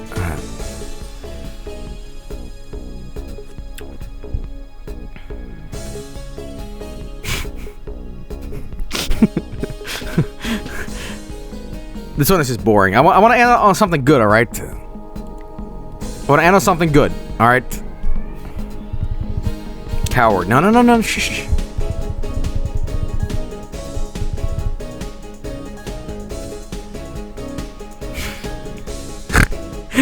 No.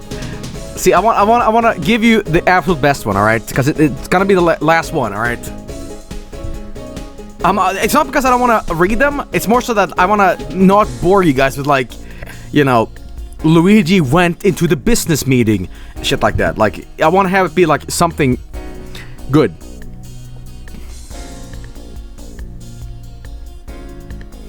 Okay, you want to see one of the random ones that generates that's boring? Luigi fucks up the script. There was a lot of anticipation on E3 when Nintendo announced the 3DS and the Wii U, and I was really eager to see it at the booth. It was going to be a huge one, where we got the opportunity to play the first two games and take a first look at the next few. The idea of being able to take our three favorite characters and take them on a journey in game development was really exciting. But by the time the show was over, there was a lot of work that had been done on it. At the end of it, I was really bummed. It felt like they really had missed every major opportunity.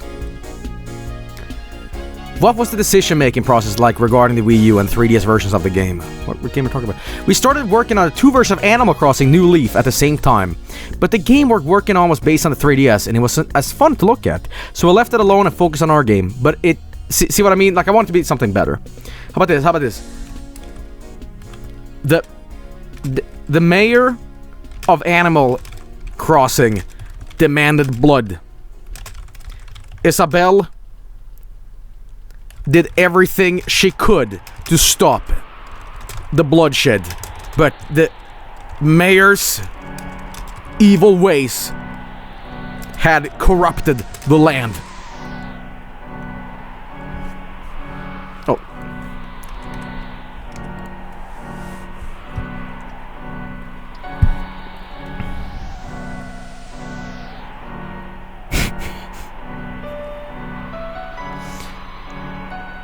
The mayor of Animal Crossing demanded blood.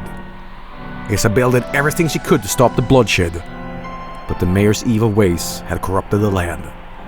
Tired of being bullied all the time by the mayor, Isabelle finally did a thing that would bring her fame and fortune. She bought the island. The island she wanted. The one that was supposed to lead her to happiness. With one fell stroke of her hand, the village of Animal Crossing got their chance at happiness on their long overdue arrival. The happy village had arrived, but just who is this crazy woman that rules over her beloved village? In truth, she is a genius who created a paradise when she and the townspeople arrived on the island. They were greeted by a beautiful view on the ocean. Although it was nice to see the beautiful view of the ocean, is also an island. But it's what you won't see in the picture that could get the hardiest of hearts to give the charming land of animals a chance. At first, the residents of Animal Crossing felt happy. But just as the previous mayor had grown evil and corrupted, so did Isabelle. She once fought against the evil mayor, but now she was on the road of becoming what she once hated.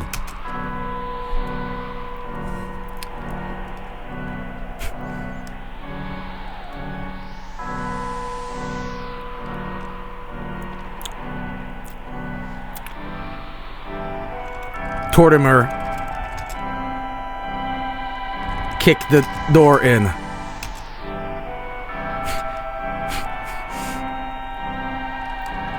No more. Isabelle cackled in response.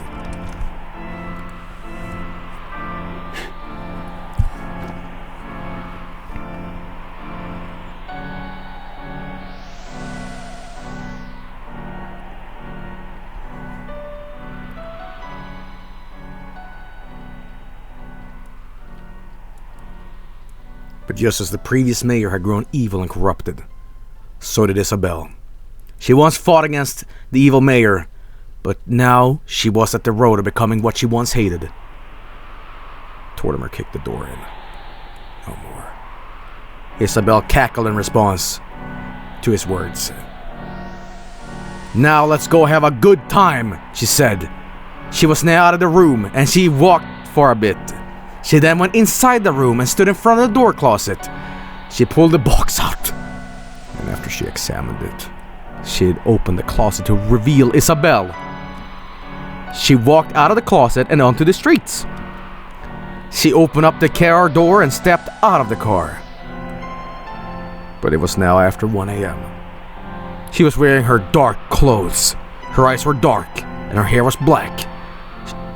She had blonde hair with a small mole. "Oh, it's cold," Isabelle said, and she grabbed her coat. "There's nothing else I want to do today besides make some money. Come in to the bar. My name is Isabelle." What the... Liquid Isabelle.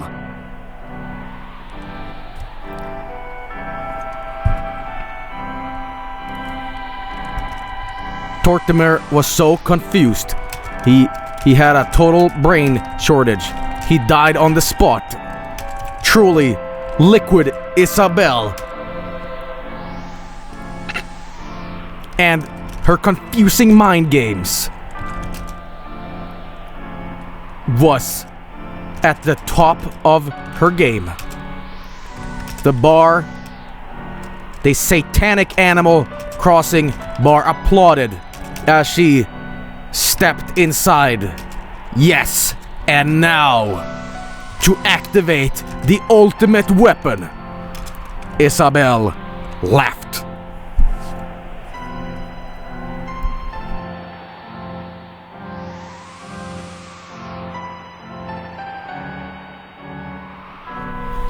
Sorry. Tortimer was so confused. He had a total brain shortage. He died on the spot. Truly, Liquid Isabelle and her confusing mind games was at the top of her game. The satanic Animal Crossing bar applauded. She stepped inside. Yes. And now to activate the ultimate weapon, Isabelle laughed. Taking the knife off him. No! Don't pull the trigger! He was just a simple innocent. He was so innocent. But Liquid Isabelle knew that she had killed that innocent. She knew that she had made him part of her game. It was a game that Isabelle knew was only for her. Just as she was about to execute him and kill him, the doorbell rang. "I would have killed you if you had tried to kill me." She was shocked, but not as surprised as he was. He knew that the door was unlocked. He was only a game. But it was going to be a while before he was in front of his family again. With a smile, he left. Huh. I should get going. I don't have the brain medicine to deal with you right now. Isabel was shocked. It was the mayor. Once thought to have been consumed by the evil forces of the gyroids, he had secretly been channeling the bad energy from the island. Punished mayor.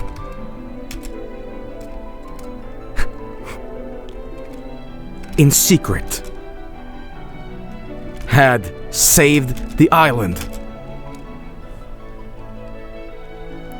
Isabel started to choke up.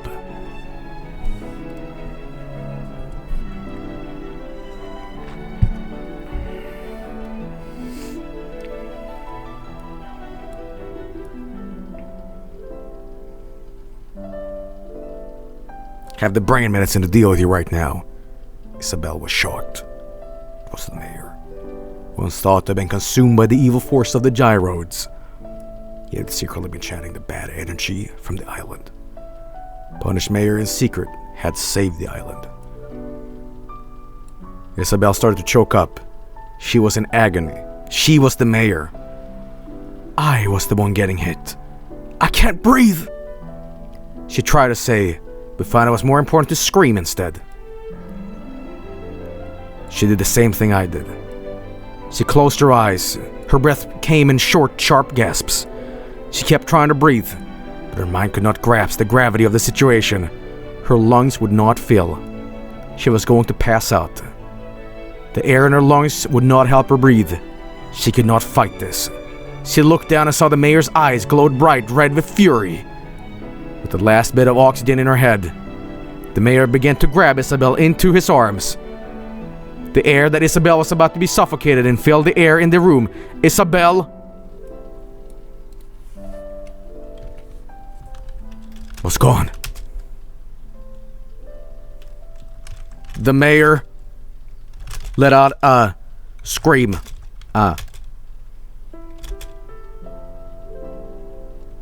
This was the tale of two mayors. What was achieved? What did the sacrifices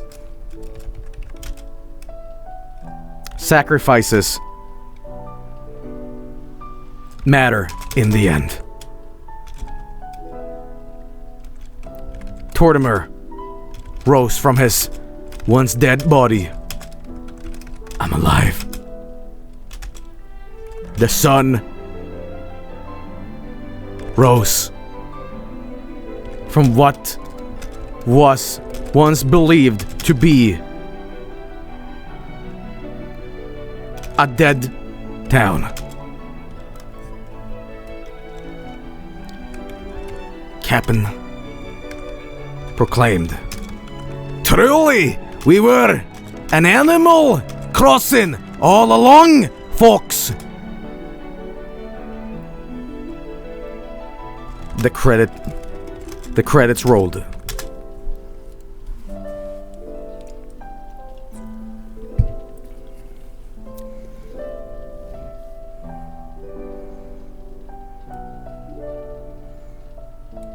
The mayor let out a scream. This was the tale of two mayors. What was achieved? What did the sacrifice matter in the end? Tortimer rose from his once dead body. I'm alive. The sun rose from what was once believed to be a dead town. Captain proclaimed, "Truly, we were an animal crossing all along, folks." The credits rolled. Hyphen, hyphen, hyphen. Bracket, hashtag bracket. Captain. Hashtag, hyphen, hyphen, hyphen. Bracket, hashtag bracket. The mayor. Tortimer, I'm sure you get the message already. To give this town back to the people, they need a true leader. Not a politician, but an actual leader who can be trusted when it's been proven to be so. To give back to the people, I'm going to be the leader. I've never been afraid of being my own captain. I'll not be a joke anymore. You may not like me, but I can do things a mayor cannot. I've gone off the deep end, but now I'll get back up to my old self. I've been drinking to numb the pain.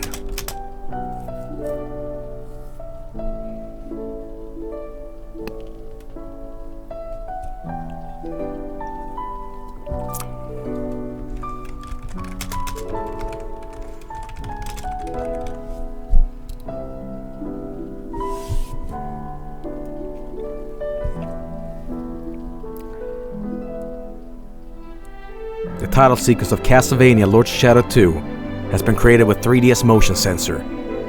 Image credit, Konami.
I hope you all enjoyed Talk Transformer today. That was a bunch of shit.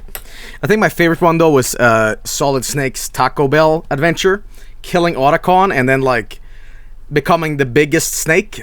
That was one of my favorite. But I think the Animal Crossing sad dramatic movie about the evil consuming the mayors of corrupted power, and then like Tortimer coming back and be like, you know, we need a true mayor here, you know. Tacos of the Past was the best one. Yeah, I agree. I love that one. Well, hope you all enjoyed. Hope you all enjoyed that. That was a lot of fun. We're gonna move on to Morrowind here, so I'll be right back. Sit tight, and Morrowind coming right up. Don't go anywhere.